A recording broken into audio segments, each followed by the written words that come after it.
नमस्कार, आप देख रहे हैं इंडस रिपोर्ट एंड एनालिसिस। तो यूनाइटेड स्टेट्स के जो प्रेसिडेंट है डोनाल्ड ट्रंप, वो अक्सर अपने स्टेटमेंट्स के चलते सुर्खियों में रहते हैं और एक बार फिर उन्होंने अपना प्लान बताया है कि वो अमेरिकन फोर्सेस को दोबारा अफगानिस्तान के बैग्राम एयरबेस पर भेजेंगे। उन्होंने ये भी कहा कि चाइना अब बैग्राम पर कंट्रोल करता है।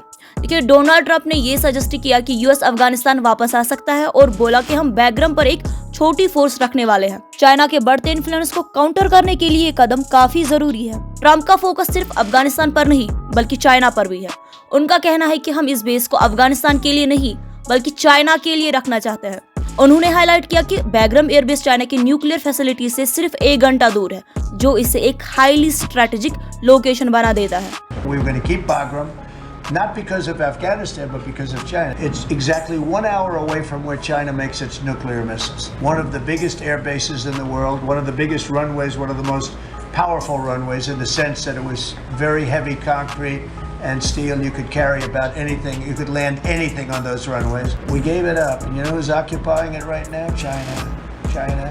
Biden gave it up. 70,000 vehicles we had there. And we left it for them. I think we should get it back. देखिए, बैग्राम की स्ट्रेटेजिक इंपॉर्टेंस को नजरअंदाज नहीं किया जा सकता। ये परवान प्रोविंस के चारिकार से सिर्फ 11 किलोमीटर दूर है और अफगानिस्तान में 20 साल तक यूएस का सबसे बड़ा मिलिट्री बेस रहा है। ट्रंप ने खुद इसे दुनिया के सबसे बड़े एयर बेसेस में से एक और सबसे पावरफुल रनवेज में से एक कहा था।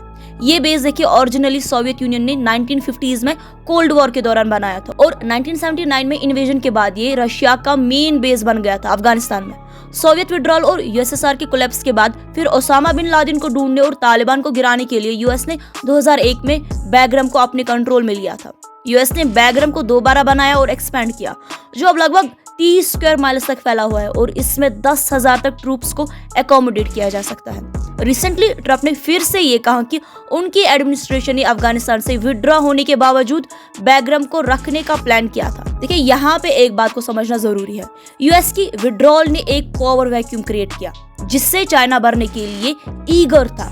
2023 के दौरान चाइनीज कंपनीज ने तालिबान गवर्नमेंट के साथ कई बिजनेस डील साइन किए, लेकिन चाइना ने कंट्री में अपनी कोई मिलिट्री प्रेजेंस होने का इनकार किया। चाइना ने इंफ्रास्ट्रक्चर प्रोजेक्ट्स और रिसोर्स इन्वेस्टमेंट्स पर फोकस किया है और उसकी बढ़ती हुई प्रेजेंस रीजनल स्टेबिलिटी को रिशेप कर सकती है।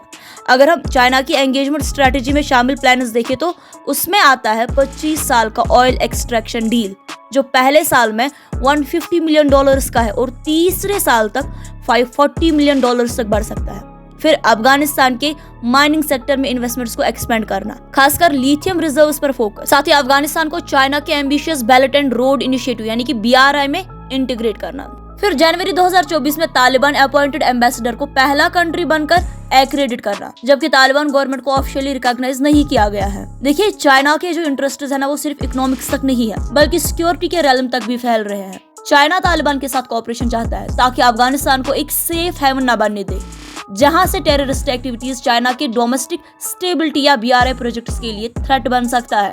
चाइना तालिबान टाइज देखिए, ये यूएस के लिए बड़ा थ्रेट है। देखिए, ट्रंप का ये कहना बैग्राम पर एक छोटी फोर्स रखना और यूएस मेड इक्विपमेंट्स को दोबारा रिक्लेम करना ज्यादा ट्रांजैक्शनल लगता है, जो अमेरिकन इंटरेस्ट्स को बेनिफिट देने के लिए है, लेकिन ये तालिबान पर अपनी लेवरेज वापस पाने के लिए एक ब्रॉडर स्ट्रेटेजी का हिस्सा भी हो सकता है। एक चैलेंज जो वॉशिंगटन को अपनी विड्रॉल के बाद फेस करना पड़ रहा है। इसके बावजूद कि यूएस ने तालिबान के पावर में वापस आने के बाद अफगानिस्तान को $21 बिलियन की ह्यूमैनिटेरियन और रिफ्यूजी एड भी दी है, लेकिन ट्रंप को ध्यान से चलना पड़ेगा। एक हार्ड लाइन स्टैंड तालिबान को चाइना के ऑर्बिट में और ज्यादा पुश कर सकता है, जो बिल्कुल वही आउटकम है जो ट्रंप प्रिवेंट करने की कोशिश कर रहे हैं जब ताइवान और इंडियन ओशन रीजन में टेंशन्स बढ़ रहे हैं। जबकि अफगानिस्तान में डायरेक्ट मिलिट्री कॉन्फ्रंटेशन अब खत्म हो चुका है, स्ट्रेटेजिक बैटल फॉर इन्फ्लुएंस अभी भी जारी है और बैग्राम एयरबेस अब भी रीजनल डोमिनेंस के लिए रिजॉल्वर्ड कंटेस्ट का सिंबल बना हुआ है। अब दोस्तों, आपका इस पूरे मुद्दे के बारे में क्या कहना है? आपके क्या विचार है? आप अपने विचार हमारे साथ कमेंट सेक्शन में शेयर कर सकते हैं। मिलते हैं अगले वीडियो में, तब तक के लिए आप अपना ख्याल रखिएगा। शुक्रिया।